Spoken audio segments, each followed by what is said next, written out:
You're in business? All right, all right. First class is up this way, I guess. It's always vacant. All right, good. So we're pressing onward. There are plenty of study number 4s out there. I saw them as I came in. The copies, if you want a worksheet, you can grab one of those.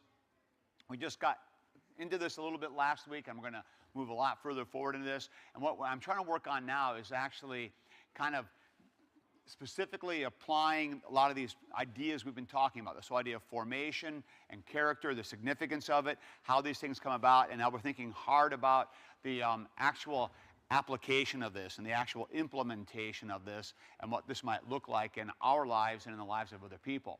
So last week we are talking about now specific virtues, and I gave you a definition for virtue, and I said that virtues are skills, habits, and dispositions. So in other words, these are things that can be learned. Skill is not something you have intuitively.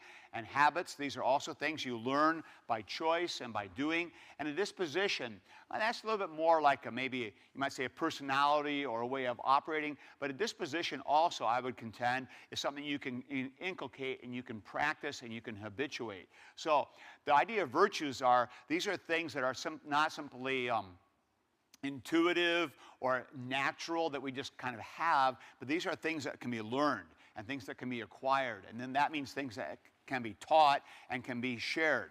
And so that's the key thing. And what's the goal? These are things that enable and conform to some standard, a way of being. This is one of the reasons why it's so important to have a community to help determine the standard. And this is why it's so important to know what the goal is. And these are a couple key ideas here that we need to talk about. One is the idea of a community that is helping to surround the person. And then also that goes with this, the idea of the telos, or in English, just be telos. Okay? I guess I'll make an E there instead of an epsilon.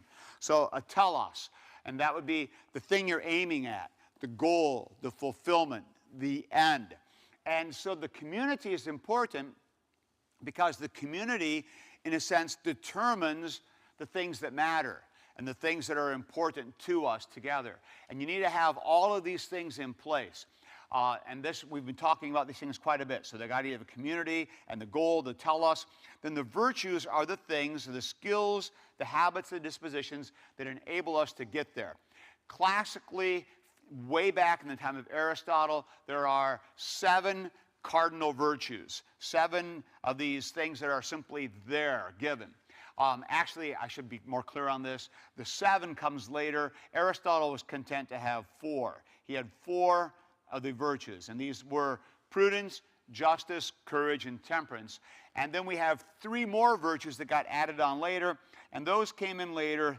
Primarily, it was Thomas Aquinas who articulated these very clearly, but they were already at work, and these are the 3 spiritual virtues of faith, hope, and love.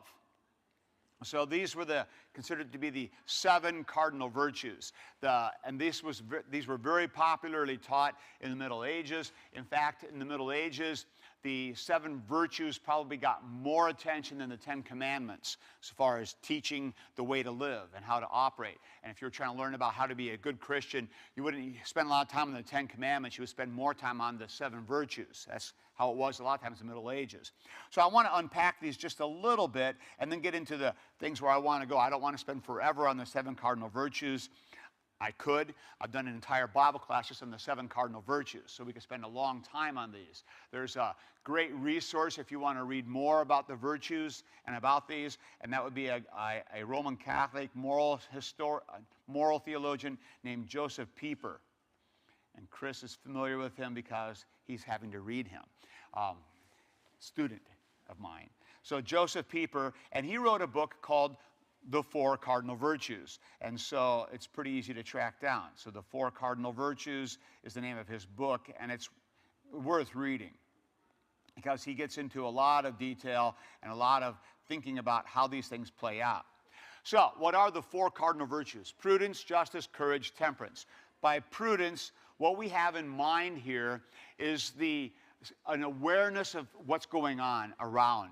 The Greek word here is sophrone, and we encountered this word a lot when we were doing the study of Philippians, because it's very interesting that Paul would use this word, which was already at work in the Greek culture and in the Roman culture. Everybody knew this word.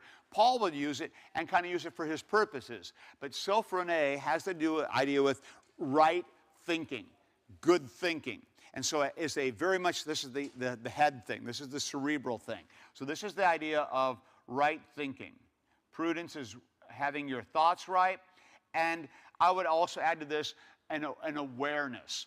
So prudence is not just like being, kind of squeamish or something, but prudence is being tuned in and seeing things and thinking rightly about things, having the right grasp of things, having things, seeing the right way and reacting to them the right way and understanding things. So it's just kind of the a little bit of Sherlock Holmes, that kind of a prudence, the guy who's just on top of stuff, or the person who just kind of is aware of what's going on in the situation and aware of people and dynamics. That's good prudence. The person who thinks, I'm planning ahead for this, for a trip or a back camping trip. So prudence knows I've got to be aware and think about things. But it's not just planning ahead or having your list, but it's just an overall awareness of what's going on and seeing things and knowing how to handle those and respond in the right way. That's prudence. And so you learn this by practice, by making lists, by being tuned in, by learning to be paying attention, kind of awareness. That's all going into prudence. Aristotle would contend this is the prince or the king of the virtues. This is the most important one. It's the pinnacle. You've got to have this one, and you can think about it either as the foundation or as the culmination, either one, but it is the most important. It is the primary virtue. So it's the one that's the most important of all of them as far as he would be concerned, because this is the one, that guides and rules and kind of oversees everything, including how you function. All right. So the next on the list is justice.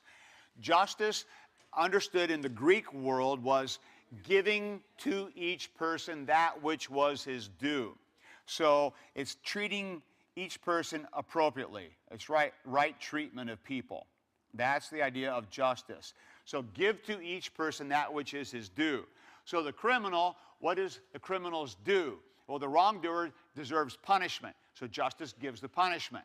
And somebody who is doing well, what is his due? What do you owe him? You owe him praise. The person who is your elder, what do you owe that person? You owe him respect. And the child, what do you owe that person? You owe him your patience and your teaching. So justice is when you give to each person that which is his due. That's justice. Now, strict justice can be kind of harsh, as we all know. So the person who is acting badly, he gets what is his due. This is it, justice.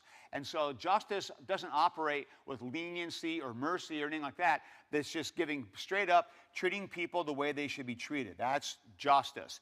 And it makes a demand on you, because justice is acting then for the right, not on feeling or sentiment or even on mercy, but doing what needs to be done for the sake of the situation and because of the person. So treating each person the way he should be treated. That's justice. It's not an easy thing to strive for that.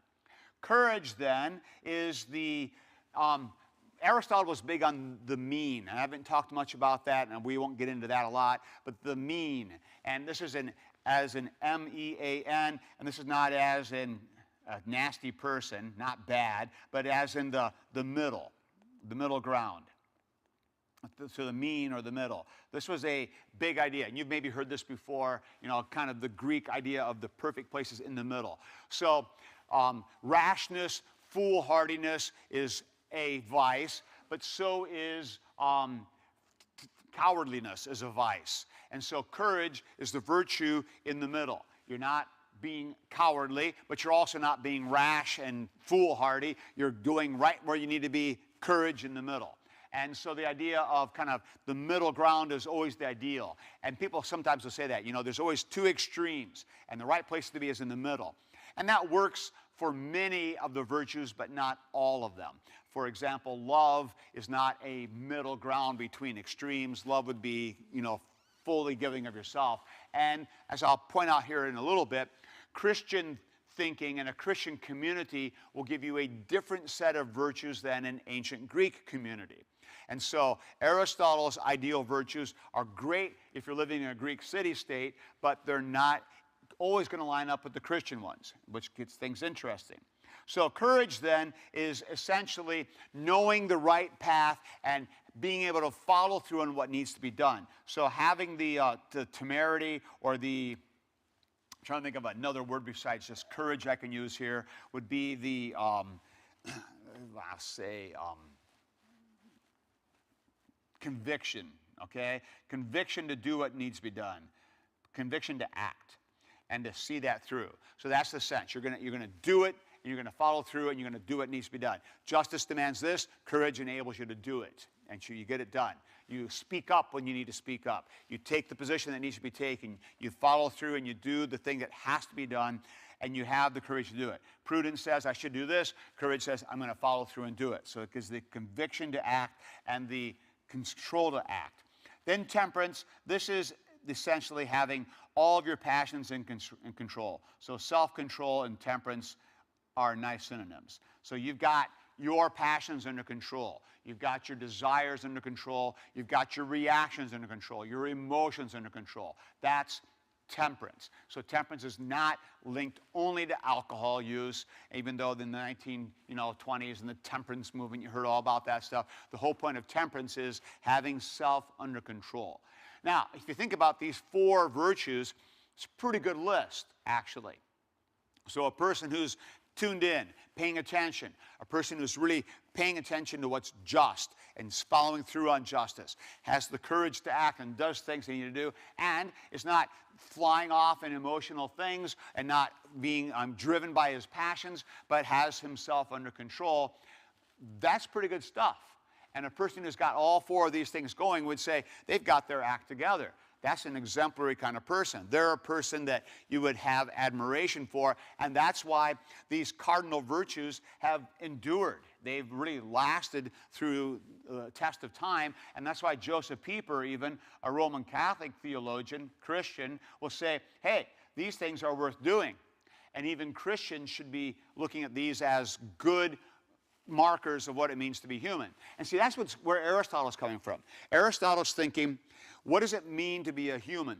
And what is the goal of being a human? And for Aristotle, to be a human was to be using your intellect, to be not an animal who's just doing what the passions tell you to do, but to be being fully in tune with yourself and with what makes you human. And that's your ability to think and reason and act together in community. And so then the virtues line up with that goal. So the right thinking and the justice and the courage and the temperance are all these virtues that enable you to be that person you should be if you're the ideal right person. And that's the objective here. That's the goal. Okay? Yeah. So where did Aristotle get, was he monitoring maybe Christians and just kind of, was he kind of looking? No, Aristotle is, you got to date Aristotle. Aristotle's 4th century BC. And so he's around before there's any Jesus around.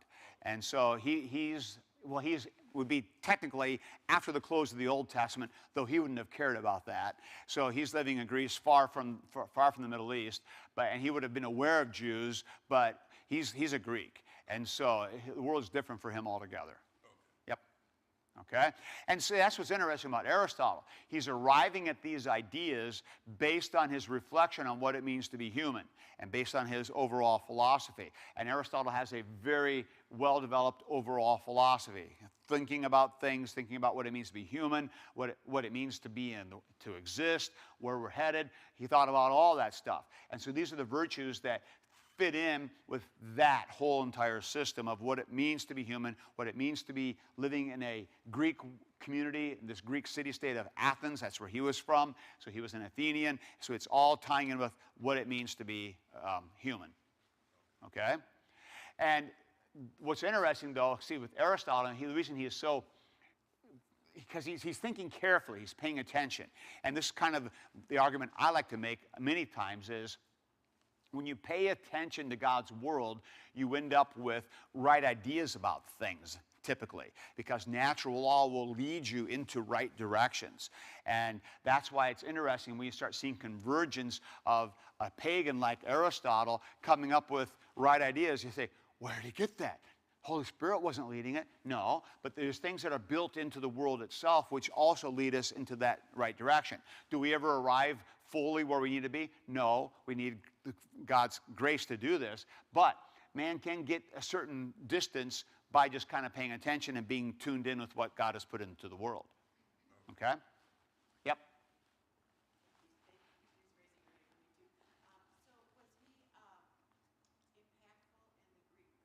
Oh, yeah.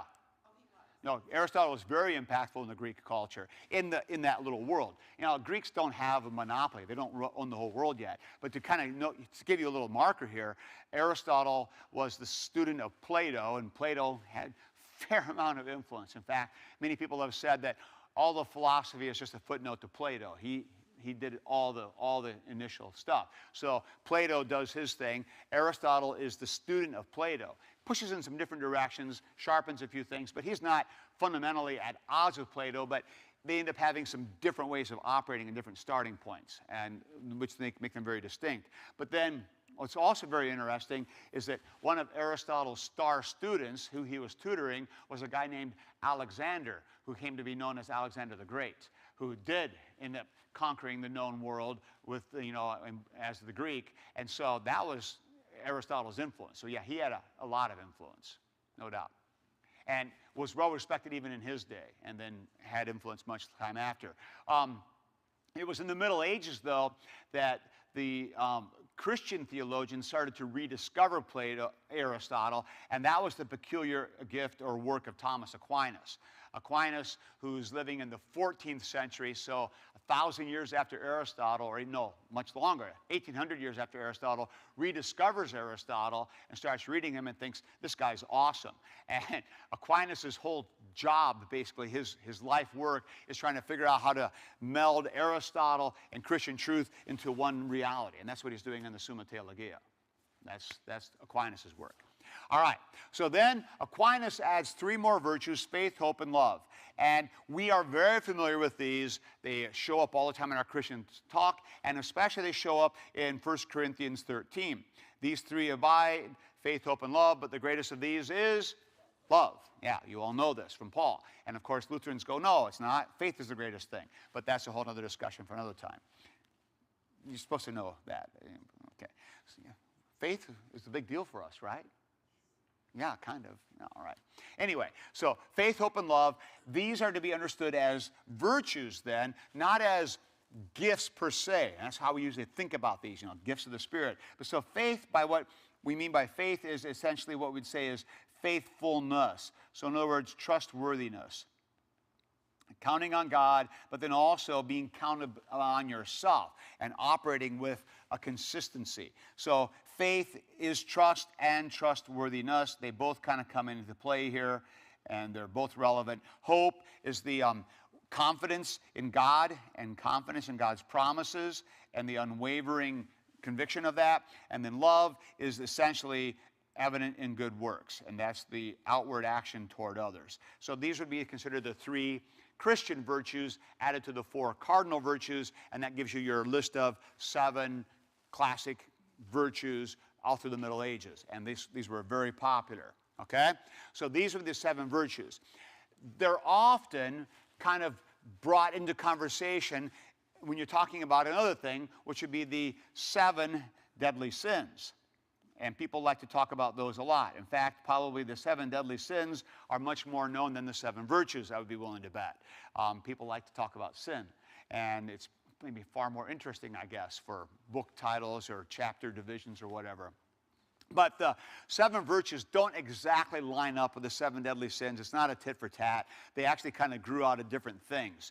And so the 7 deadly sins are also out there, and they're also a big part of church teaching all through the Middle Ages, and being aware of those and fighting against them. And you can kind of correlate the virtues a little bit to the deadly sins, but not exactly. And it's a little bit of a game to do that, but people do that as well. So who can do our list of 7 deadly sins? Can you guys come up with that one off the top of your heads here? Just since I mentioned them. See how you do. Let's get our 7 deadly sins quickly. Anybody? Give me one. Sloth is one. Okay, that's one. Envy is one. Good. Now we're on a roll. What? Gluttony. Good. That's one. Now we're up to 3. What? Lust is one. Good. 3 to go. Pride. Good. 2 to go. Greed. Good. Only 1 left. Anger. Oh, you guys did it. Well, nicely done. So there's your list. 7 deadly sins. And they vary in order also. But the pride is usually considered to be the worst of the 7 deadly sins, or the heart of the 7 deadly sins, because everything kind of goes down to you. Thinking of yourself is more important, and then everything else kind of growing out of that.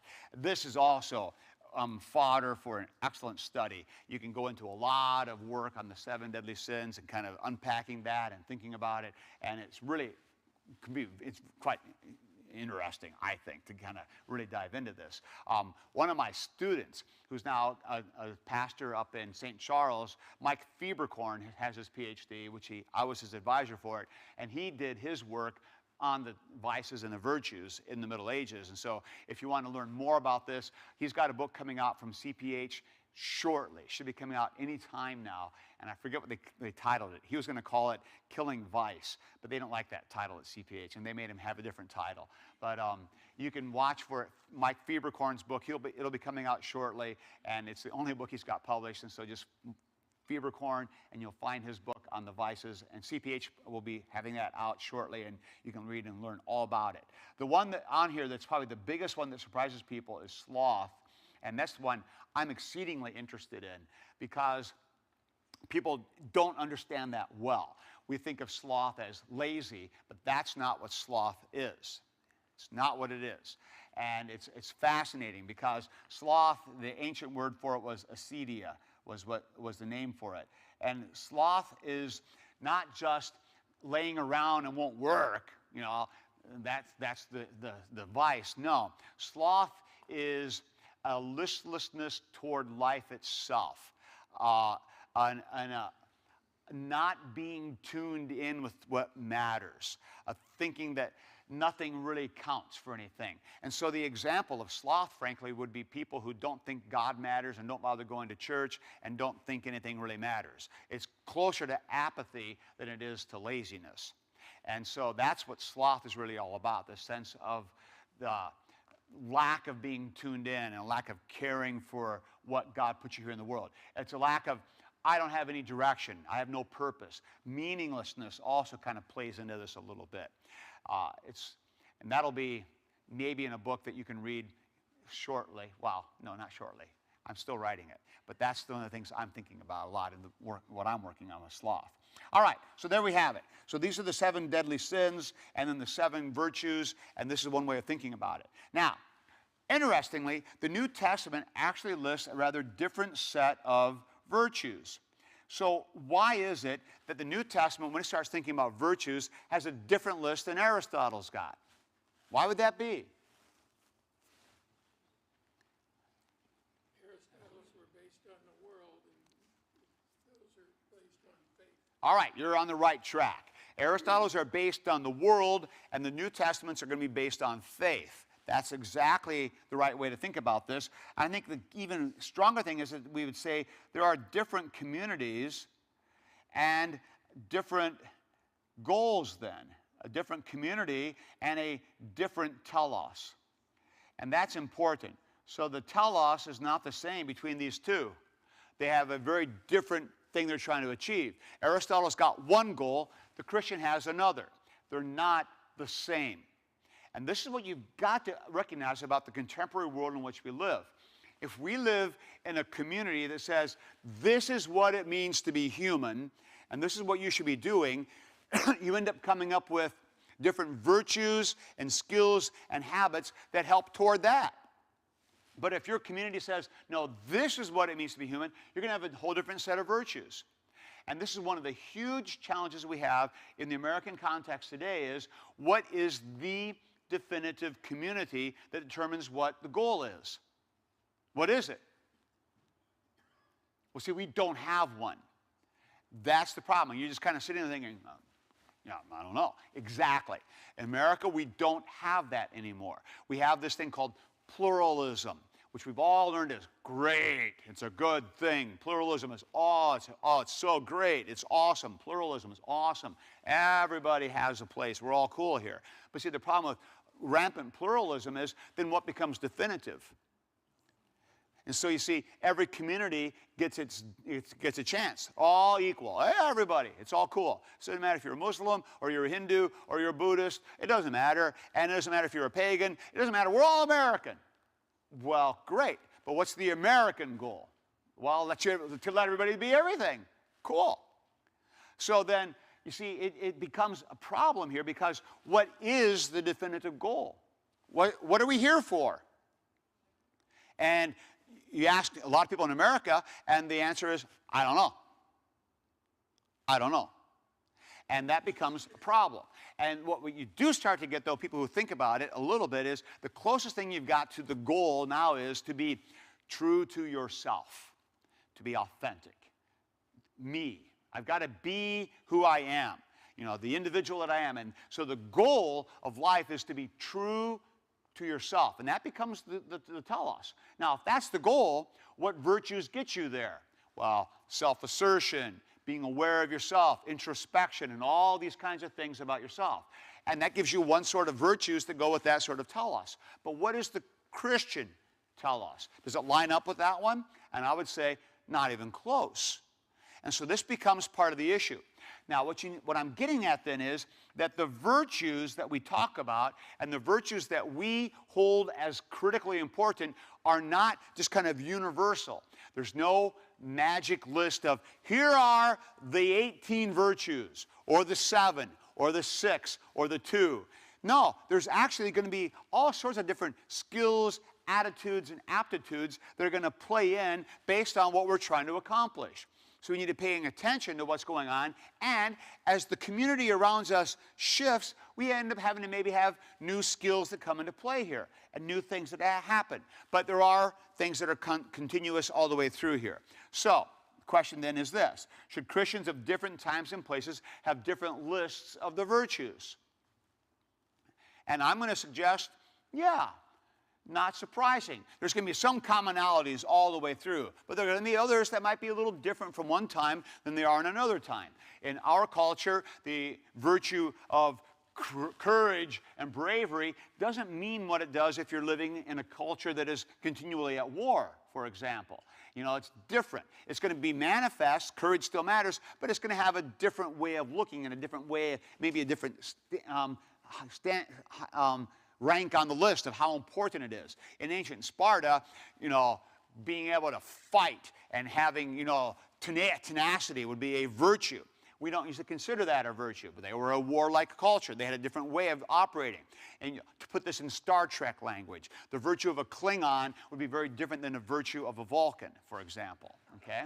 Some of you know, you guys know what I'm talking about right there, okay? And so, because Klingons have a different goal of what it means to be a good Klingon, and a Vulcan has a very different goal of what it means to be a good Vulcan, and they're just different worlds apart. And so then the virtues are different. You see how this is going here? And so and those virtues are going to vary not only by community, but also by context. So it's a little bit of a malleable thing here, and I want you to be aware of that. Now, having said all that, and so I'll say, should virtues have different lists? Sure. But there are always going to be many that are common across all time and in all places. There are many, simply because our goal is to be like Christ, and He's always the same, and He's giving us that standard. But how we achieve that out of our context is going to lead us in different directions to some extent. Now, out of all the possible virtue lists we can have, and there are many we can add on, I'm going to suggest here, just for the way of illustration and thinking about this, and in a way I think it's important, 4 virtues that I would consider to say, or I would argue, deserve our special attention in our culture and just in thinking about what it means to be Christian. And so we're going to look at these. And the first of these is humility. So let's talk about humility a little bit. Humility is quite fascinating because in almost any list that Christians will come up with of the virtues, this one will appear. because we recognize how important it is and we realize this is important. But you'll never see it in a list of Greek virtues. In fact, Aristotle would have considered humility to be a vice, the opposite of a virtue. And the reason he would argue that is because humility is the antithesis of justice. See, now, here's how Aristotle thinks about it. If you treat each person the way he deserves to be treated, so when I'm arriving at a certain level of superiority in my self-control, in my courage, and in my prudence, and I've got my act really together, how should I treat myself?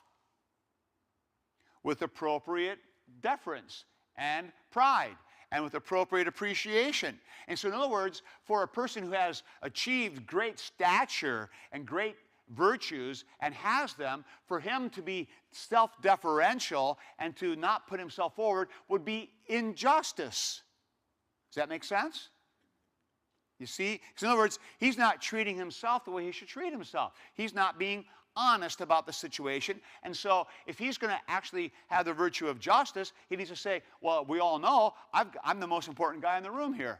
And so I should act accordingly. You're all beneath me, so I will act accordingly. And for me to act like I'm your buddy and pal would be injustice and would be, in fact, taking away from the virtue I've achieved. So, in other words, Aristotle walking down the street, if somebody's coming toward him who is beneath him on the social ladder, and Aristotle knows it, and beneath him on the intellectual ladder, and Aristotle knows it, what would Aristotle do to that person? Completely ignore him, blow him off, or maybe give him a little kick on the way by, get out of my way. That's what he would do. And the sense of giving of himself for him, no, you're kidding me.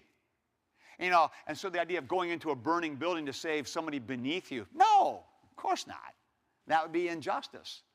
See, that's the difference, a marked difference. So humility is for a Greek in the ancient world, humility would be a weird virtue.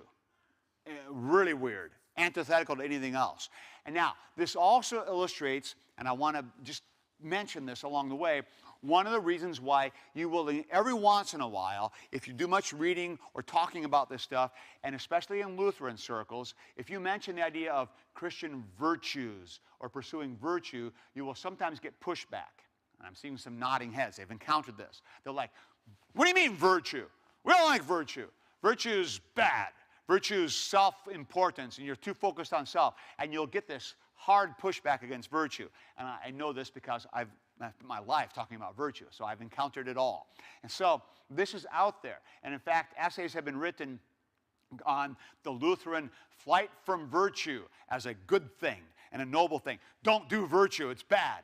And it's kind of weird, frankly. But you'll get this. And one of the reasons why is because virtue is often too much focused on self and self-improvement and self-bettering. And that isn't the goal of virtue. The goal of virtue is to be what God would have you to be for the sake of neighbor. And I want to say that frequently to kind of keep this all clear. So the goal of virtue from a Christian standpoint is never to be the best me I can be so that I'm so cool. The goal of virtue from a Christian standpoint is to be what God created me to be, the best I can be, so that other people around me benefit a little bit more. And I'm not being a jerk to them. I'm being a help to them, and I'm serving them better. So when I learn the virtues, I'm a better servant to others. And I would contend even the 4 cardinal virtues can be seen that way. I'm being the best human I can be for the sake of others. That's what Joseph Pieper does with them, and I think he's on the right track. Aristotle probably wouldn't, and that's why Aristotle would have big problems with humility. Questions or comments at this stage? Yes? Would it be that those Aristotle's 4 virtues could very easily, depending on the goal you set, be Christian? I agree. That's exactly right. That's right. Why are you assuming that they put into self-pride? Well, that's one of the questions I like to ask people is, why are you so anti-virtue? And part of it is because they feel like the gospel is being threatened. It looks like works righteousness, looks like self-improvement, and Lutherans get nervous about that stuff. You know that, Jack. You spent time with Lutherans, and you know how difficult they can be. And they get their little hang-ups about not enough gospel here. I've found them all to be perfect. I'm sure you did. And humble. And humble, of course. we have the market cornered on humility. And it manifests itself in very strange ways. Yes. All right. So, in studying all the virtues, it's just safe to say that we're just broken, and the fact that what makes Christians unique is that we know that we're broken. So even when we try to apply the seven cardinal Ah. virtues, we're gonna screw it up somehow. And I'll say a good case in point is prohibition. When the temperance movement banned alcohol, nobody foresaw the fact that that would be the basis for organized crime to flourish in that. Well, I think a lot of people foresaw it. They just didn't believe that. They tried anyway. But no, you're right. So we are very broken people. You're right. And we know that. I don't know that I would say that Lutherans or Christians are the only ones who know that. I think most people kind of have a sense for that. They just handle it differently. And most people recognize the imperfection of man and use it as an excuse for inability. We recognize the imperfection of man and recognize it as a need for repentance. And that would be the big difference, I would say. But you're correct. And none of us are ever going to achieve this. And so there are many ways to work through this, and I've done this a fair amount as well. But one of the things that the virtues do, and you're striving for them, is it always drives you back to your need for God's grace and forgiveness. That's right. All right, so the ancients would have considered this to be a vice. Go ahead.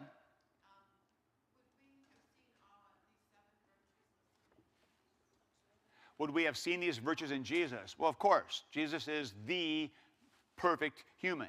He is what I would call fully human. So Jesus is what we would expect any human to be. He is what it means to be fully and rightly, completely human. That's Jesus. I think so. But see, if you think Jesus is your Savior and not your example, then you're done with that too. Some people would push back on that. See, the idea that Jesus is example and exemplar. Some people say, well, then if he's your example, you're just trying to follow in his footsteps. You're trying to be like him. You're trying to earn your salvation. Stop it. And so Jesus is not your example. He's only your Savior. And of course, I think the right answer is, I think he's both. You know, that's the right answer. But there are some people who get really nervous with Jesus as example. In fact, in the Middle Ages, again, it was a very strong teaching of what was called the imitatio Christi. The imitation of Christ, to be like Christ. Thomas à Kempis wrote a whole book called this, the Imitatio Christi. And in the Middle Ages, everybody was teaching this stuff. And that's one of the reasons why people got suspicious of it after that. It's self-righteousness, too much self-righteousness. So no, don't have Jesus as your example. He's your Savior. And this is, you'll hear this especially in Protestant, Lutheran, orientated, gospel kind of situations. No, he's your Savior, not your example. You'll hear, it's not uncommon to hear that. Just want you to be aware of that. I think it's a bummer, yeah, but I think it happens, yeah. Yes? So then, I often pray, to be who he wants me to be. I mean, so it's not to be like Jesus, but to be who God wants me to be. This is good. And see, this is fair to say as well. So the idea of to be like Jesus always has limitations, mostly because our vocations are different. We have different stations in life, different places in life. And what God would have you be is not what he would have Jesus be. But what you share in common is we're both human, and as humans, we should be striving for the fullness of our humanity and making that manifest. And Jesus shows us what that looks like. And so, in a sense, the virtues broadly considered, I think, are applicable across the board, but they're going to play out differently. So I don't have the vocation of being Messiah. So my goal is not to die for the world someday. That's not my objective. And yet my goal is to be giving of myself for the sake of those around me. Jesus taught me that, and he showed me that. So there are some things we can say yes, other things not. That's good. And this is always the shortcoming of the the old mantra that was popular, what would Jesus do? And that comes back from a book that was written back in the early 20th century, and I forget the name of the book now, but In His Steps, thank you, by Sheldon, wasn't it? Yeah, Sheldon, In His Steps. And he wrote this book, and it just became wildly popular, and the guy has a resurgence when I was a young man in the parish, a long time ago. And so what would Jesus do? WWJD, big, and so what would Jesus do? And the wristbands with all WWJD, oh, Jesus with this, Jesus with this. But see, the answer again is you're not Jesus. And because Jesus would hang out with sinners doesn't mean you necessarily should be. You know, you have to be careful with what Jesus does and what you're doing. He turned over all the tables in the temple. I should do that. No, you shouldn't. All right. Especially not in our church. Don't turn over tables. All right. Because, so you see, in the ancient world, they saw humility as a vice because they saw it as a violation of justice. And I already gave you the example of why that was true. So why Aristotle would see humility as wrong. So how does that make sense? Because you're not being honest about what's going on. So you're being dishonest, and so therefore you're messing up justice. However, for Christians, what is our standard on this? It's Christ. And Christ exemplifies humility all the way through. And so Christians, I would contend, should regard this really as the foundational virtue. And I think that's key in all this. We're going to come back to this at the very end of this study number 4. It's the last point I make again. But the Christian should regard humility as the foundational virtue. It's the beginning point, and everything I would say kind of grows out of this attitude. It's a very unique way of operating in the world. And I'm not willing to say no other culture has this, but I will stress that for Christianity it is central, and this is very unusual. Because in any other culture, we always have this very self-focused idea. You know, look out for number 1. Take care of yourself. And this creeps into Christian language all the time. All the time. And you've been hearing me harp on this now in just about everything I ever teach, is we have this tendency to, well, you got to look out for yourself. Self-love first, and then you'll love others. And you have to, if you love others as yourself, you got to love yourself. And so you always focus on self, self, self, self, self. Well, that is not a Christian way of talking. That's antithetical to what you're getting is humility. Because humility says, no, you're not the center of things. So, what makes this one very special, and I will say, and if all the virtues shape and inform one another, what makes this one so special, this one's special because it starts to shape and norm everything else. It becomes the beginning point because this starts with your self-assessment and how you view self. Where do you see yourself coming down? How are you in the world? What do you see yourself as? And so getting humility right is critical here. So 2 verses I've got for us, and one's from Philippians, and you guys are Philippians experts because we did that together. So Philippians chapter 2, you remember, is the Christology part where Paul is teaching the Philippians how to treat each other. Do nothing from selfishness or empty conceit. See, empty conceit, that's being full of yourself. Selfishness, full of yourself. But with humility of mind, and there's the mind part, the thinking, that's the prudence, regard one another as more important than yourselves. Not equally important, more important. That's uniquely Christian. See, well, he's as important as you are. Treat each other as you would, no, more important than you are. You just went underneath the neighbor. Do not merely look out for your own personal interests, but also for the interest of others. And you remember I harped on this when we had the class. In my New American Standard, merely is italicized, which means what?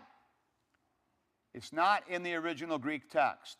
Some English translator thought he should stick it in. I don't think he should. I think Paul meant it when he said, do not look out for your own personal interest, but for the interest of others. And also is really also not in the text. It's implicitly added. So, do not look out for your own interest, but for the interest of others. That's what Paul teaches the Philippians. And the reaction people have is, but wait a minute, don't you have to take care of yourself a little bit? And my response to that, and I think Paul would say, you'll take care of yourself, don't worry. You don't need to be told to do that. You don't need to be given permission, all right? And so because we know we have an obligation to be good stewards of what we have, and that's where that comes in.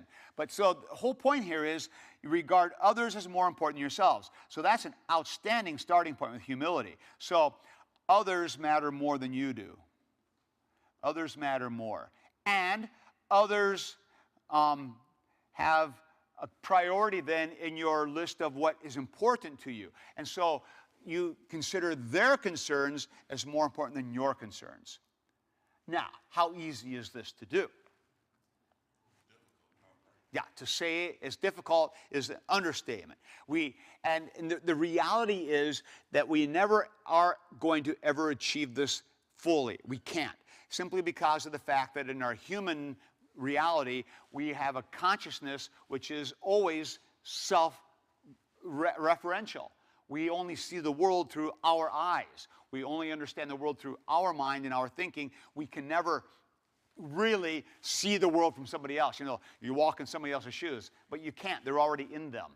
And as soon as they take them off and give them to you, they're your shoes.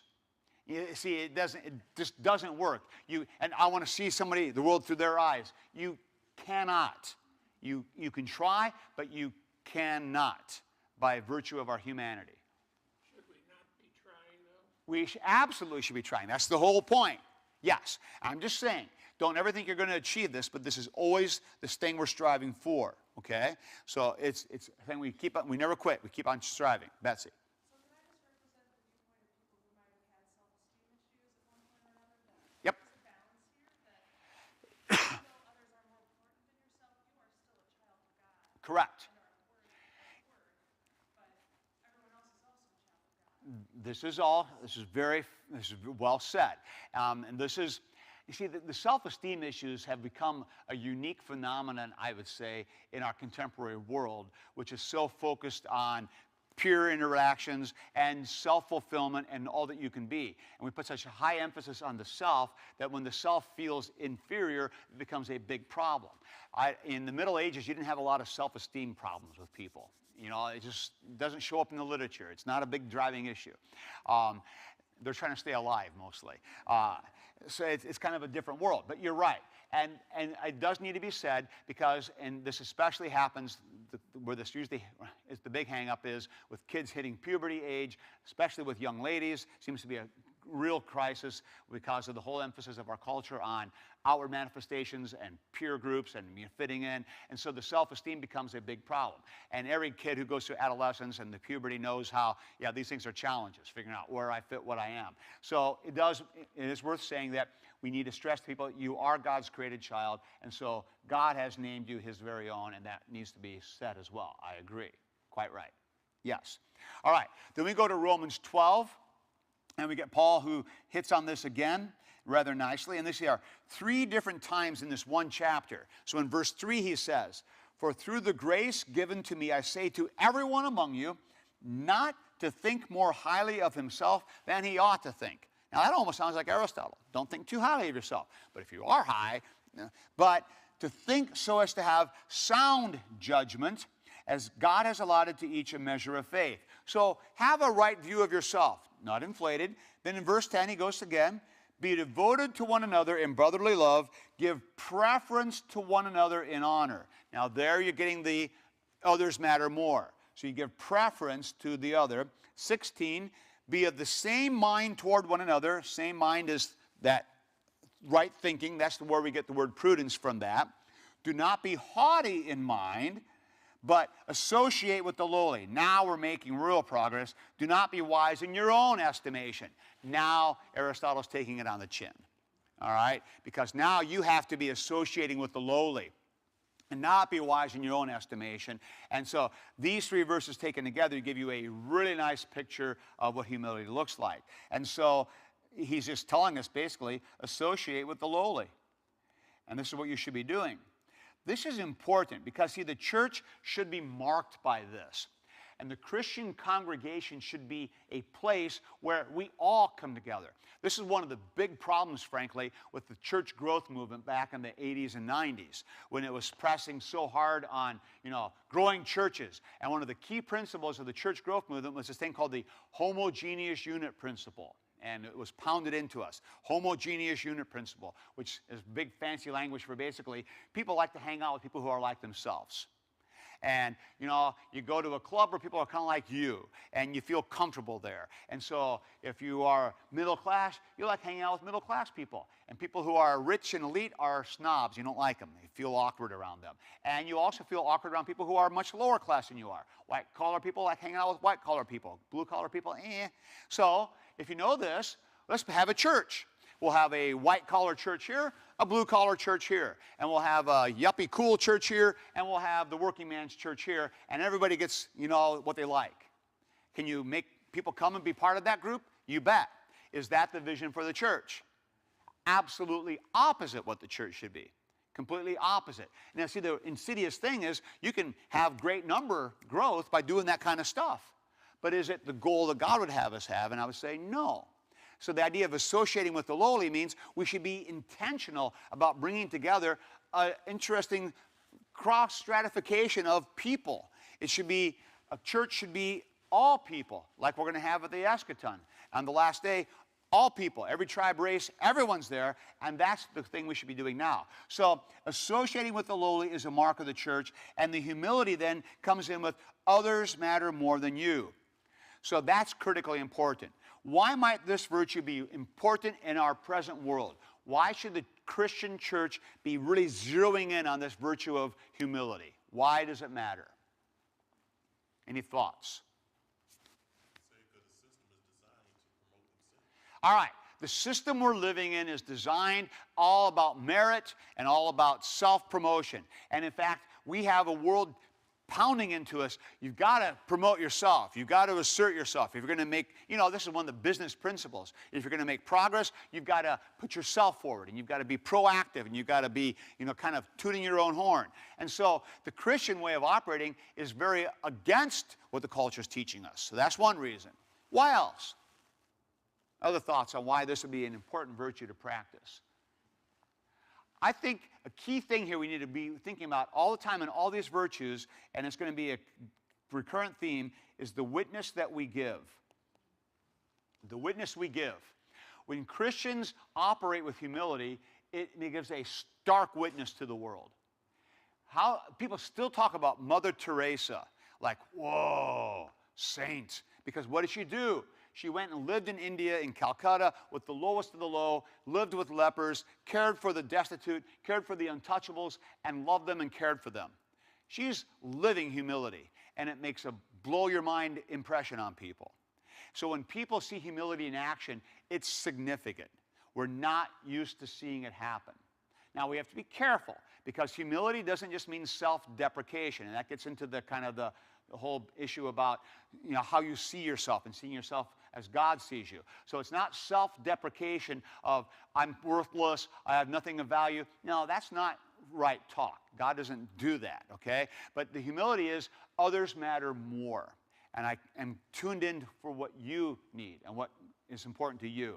That's what we're striving for. This is a right assessment of yourself and a caring for others more than you care for yourself, a humility. And so humility looks like when somebody achieves something and does well, what does the humble person do? He acknowledges it and honors it and praises it and points it out. So you're in a group and say, hey, did you see this, what this person did? That was awesome. Did you see that? And so humility is willing to celebrate others and consider others more important than self. And so it's a deferential for the sake of the other. Not that you're worthless and you don't matter. That's not the point. Because see, even that can become the antithesis of humility because you're still self-absorbed. And the person who says, I can't do anything, I'm worthless, and that's probably the biggest thing, I think, Betsy, kind of your thing about the person who's still struggling with self-image, they're still hung up on themselves. And they're very much focused on self, self, self, self, and it's a insidious kind of antithetical weird thing, but it's a pride in a twisted negative way. You know, I'm so bad, I can't do anything right. I'm so worthless, no one can love me. God can't possibly care about me. Well, now you're just all talking about yourself. All you're looking at is your own self. Quit looking at yourself and look at what God would have you do. So humility is always outward focused, not inward focused.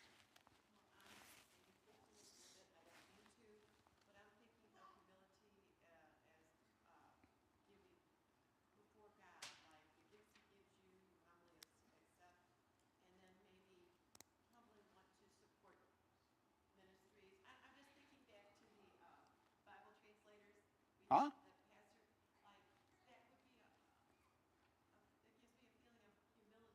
Correct.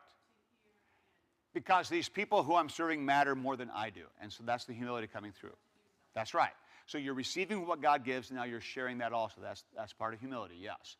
I think the key I'm getting at here is the biggest driver for humility, and this is going to be with all these virtues, is it's not inward turned. It's not focusing on yourself. Remember, Luther defined sin as being curvatus en se, which is Latin for curved in on yourself. All you see is self. And when you're obsessed with yourself, that's the opposite of humble. So the person who's running around talking about how they're so bad, they can't do anything right, they're still self-obsessed. The person who's practicing humility is looking at others. Oh, he needs something, I'll do that. Oh, he's doing great, that's awesome. Oh, that was terrific. And he praises things, and he's looking at others, what's good, what's not right, and he's doing what he can. His focus is never on self. His focus is always up and out on others. That's the critical thing with humility. All right, so how do we instill this virtue into our lives? And it's not just the lives of little kids that we're trying to raise, but all of us need to be practicing these things. All of us need to be exemplifying these things. So how do we go about this?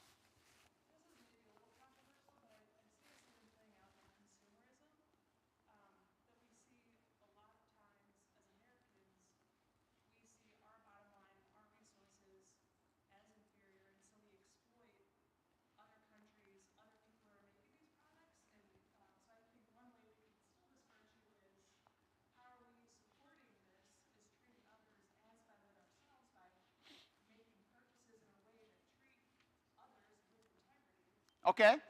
So even the kind of consumer spending we do, the way we buy things, the way things we think about when we're buying stuff can play into this and showing deference for others. I agree with that. Other thoughts? Yes. Well, my daughter was a retail manager for a couple of years, and it has that actually being a servant leader or self-deprecating actually is effective sometimes. That's not supposed to be your goal. Yeah. But it does actually make a big impression. Well, it does.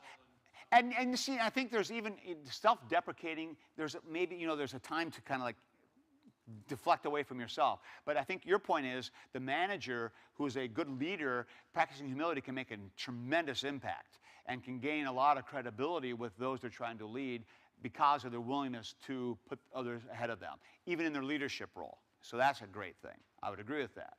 Okay? Key in this stuff is example, example, example, example. And I'm going to pound this home relentlessly. What your kids learn is what you model. And so when you're living your life looking at others and praising what is right and talking what is good about others, and when you're intervening for the sake of those who need help, your kids learn this. And the single most important way to instill any virtue in a child is by the example that you give. And I would say it's probably about 90% of the battle is simply what you do or what you don't do. And the lack of consistency will always thwart any virtue like that. You can talk all day about being humble, but if you don't practice humility in your own life, no one's going to believe it. And after the first turn, you're trying to, when somebody does something well, that was not so great, I could do as well. And if the kids hear you talk that way, you're done. You just gutted the whole thing. And so, the pastor's sermon, that wasn't that great. Whatever. If you're always looking for, trying to put people down or comparing yourself, and it doesn't matter what peer group you're in, you're always going to have peers with whom you're competing in some sense. And if you're always trying to denigrate the other so that you look better, that's the antithesis of humility, and you're going to thwart any kind of forward progress here by that kind of action happening. All right, we're short on time. We'll pick this up next week, talk more about how we exemplify and instill this kind of virtue, and then move forward into our other three virtues and talk about some broad concepts for all of us to be putting into practice here. Let's close with a word of prayer. We thank you, Lord God, for your good gifts to us. We thank you that you've given us Jesus as our Savior, and also Jesus as the one who shows us what it means to be human. Help us to truly strive to imitate his commitment to serving as he served. He was called to serve, so that we would do that as well in our own lives. Guide us and direct us in this week. We pray it in your name. Amen. Blessings on your week, gang.